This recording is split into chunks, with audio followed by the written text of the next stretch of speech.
The Vetsville ceasefire house sits tucked away in a Boynton Beach neighborhood. Inside, you find the mementos of Vietnam and the pain of war. It's written on these faces. But before we delve further into this soldier sanctuary, it's important to meet its founder. Who is Chris Noel? Chris Noel. Chris Noel. Chris Noel. Chris Noel. Here she is, Chris Noel. A former Hollywood starlet who counts Elvis Presley, Thank you. Steve McQueen, Jackie Gleason, and Dennis Hopper among her leading men.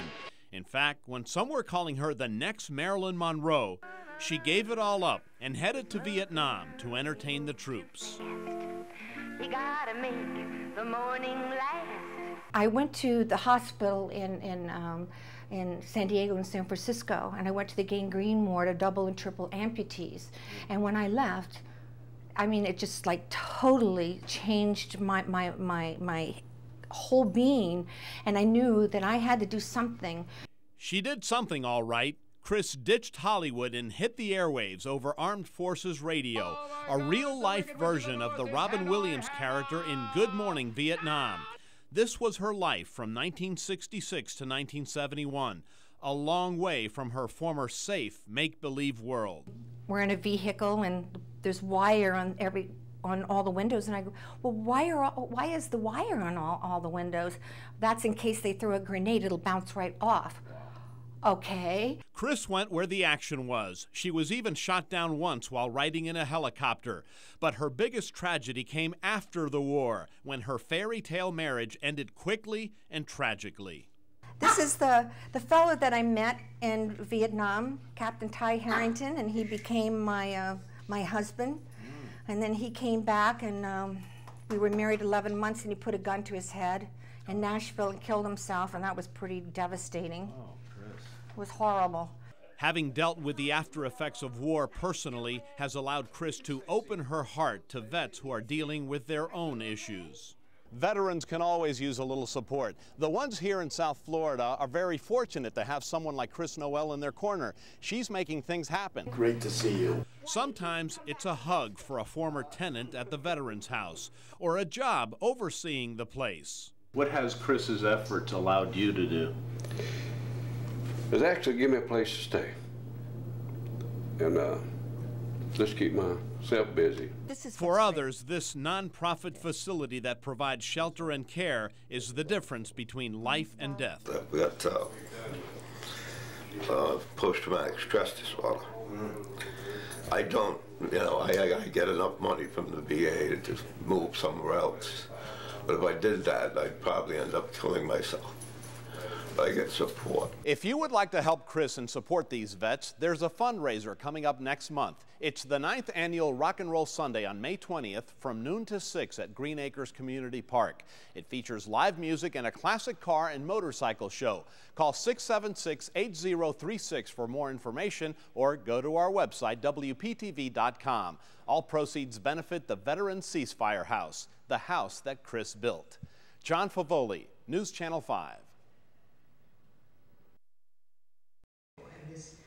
Andrea Mitchell was invited to the historic Lyric Theater to speak about her new book, Talking Back. It's wonderful to be surrounded by people who love books, who love politics, and who want to hear stories. This was a much friendlier setting than what Andrea has become accustomed to while covering dictators, wars, and presidents. It is a cutthroat business, but you also find people who are mentors and colleagues who are wonderful support systems. We have great teams at NBC, and we all love what we do. And she's been doing it since 1978. But when Andrea started her career, TV news was a man's job. What was that like? I mean, did you feel like you were being pushed aside? Oh, yeah. I mean, when I first tried to get a job right out of college, I was told there's no room for broads in broadcasting and that I need not apply. Years of perseverance and hard work eventually paid off. Andrea, along with other strong women, managed to rise up the male-dominated ranks of network news. She's one of the first women to have covered 5 presidents, Congress, and foreign policy. Every time I walk through the gates at the White House, I ask myself, is this really me, Andrea Mitchell from suburban New York? The privilege of covering Washington comes at a price. It's not for those who want a 9-to-5 job with weekends off. What is your day like? There are a lot of phone calls at 5 in the morning. Get in here, something's happened in Asia, something's happened in Baghdad. We need you right away. Get ready for the Today Show. Start calling sources, waking people up. And just because her day often starts before dawn doesn't mean it ends any earlier. We work on the Today Show. We work on MSNBC. I'm often anchoring a political broadcast on MSNBC, writing for the website, preparing a completely different story at times for nightly news, and then starting all over again.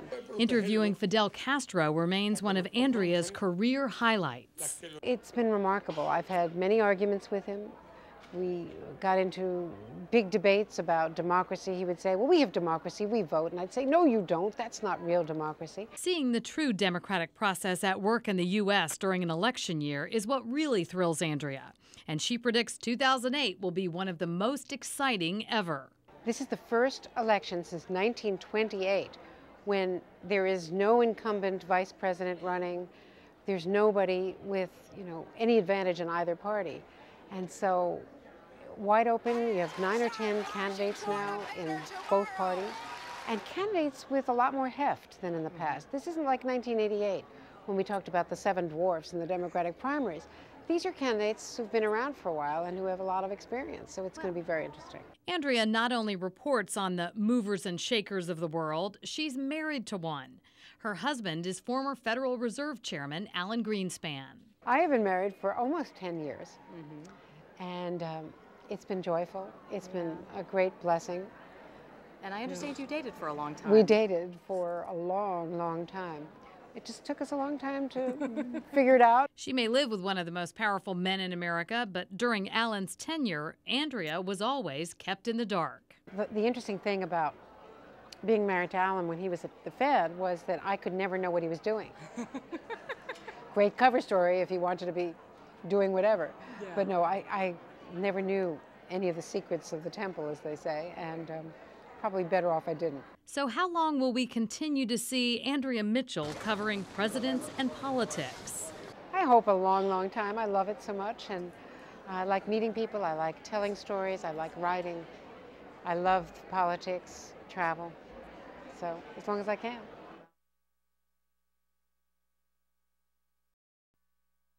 He's the master of the microphone, and CNN's Larry King is also the master of spontaneity. I never like to plan things.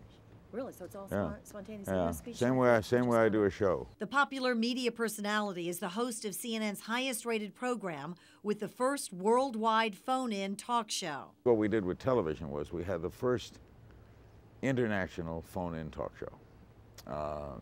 That was a first, that people called in from Switzerland. That was almost unheard of. That Ted Turner had the foresight to put the thing up on a bird, and CNN. I think CNN even surpassed what Ted thought when he started. King is known for his trademark large glasses, rolled-up sleeves, tie, and suspenders, and a rather unique way of getting ready for his show. It's almost non-prepared. Well, I've always felt, this goes back all the years when I started, one, if I read the book, I then know what's in the book. And if I know what's in the book, I'm not curious about the book, because I've already read the book. So to me, it's always been logical that if my role is to be curious and to put myself in the audience's seat, the audience hasn't read the book. If I read, I'm a step ahead, and I've always liked to be a step with them. Larry has a direct, non-confrontational style. He's frank and no nonsense, but always filled with humor and even bursts of irreverence. Generally, I hate to ask a question I know the answer to. So if that's my role, my rule, don't ask a question you know the answer to. Sometimes the less you know, the better. Larry King's blockbuster show is the interview platform for some of the world's most famous, rich, and powerful people. And during our interview at Mar-a-Lago, one of those power elite, the Donald himself, surprised us all, stopping by after golf to say hello. Amazing person. She had a great day with her at that property. Did your daughter tell you about it? Yes, but more importantly, let me just tell you, yes, that's true. Larry has his own opinion of the state of news today, especially how advertising dollars drive ratings and thereby coverage, like the ongoing Anna Nicole Smith saga. My own opinion is, I think we overdid it. I mean, guys are dying in Iraq. Girls are dying in Iraq. what's more important. However, Iraq is a constant. It's been around for 4 or 5 years. So you got to have something big happening in Iraq. Anna Nicole Smith is what they call new. And he laughs off the ribbing he took when he commented about new technology and never using the computer. I'm starting to get into it because people made fun of me when I said I'm not into it. I missed a lot of the old things. I missed the digital phone. I miss calling an operator to get a long distance number. Remember when you had to do that? I understand it, and I know the concept of speed and communication. To me, though, what it lacks is talking to someone. The personal touch. As Jackie Mason said, what you do now is you send an email. Then you call up the person and ask, did you get my email? Why don't you just call them? His personal style and engaging manner have led him to his 50th anniversary in broadcasting, a stunning legacy that has made Larry King an icon in the business and one of the most recognizable faces in the world. And he is so grateful for his success. 6 decades. I still can't believe it. I tell you, Laura, because I remember my first day like yesterday. I pinch myself that all this has happened to me. I still can't believe it's happened.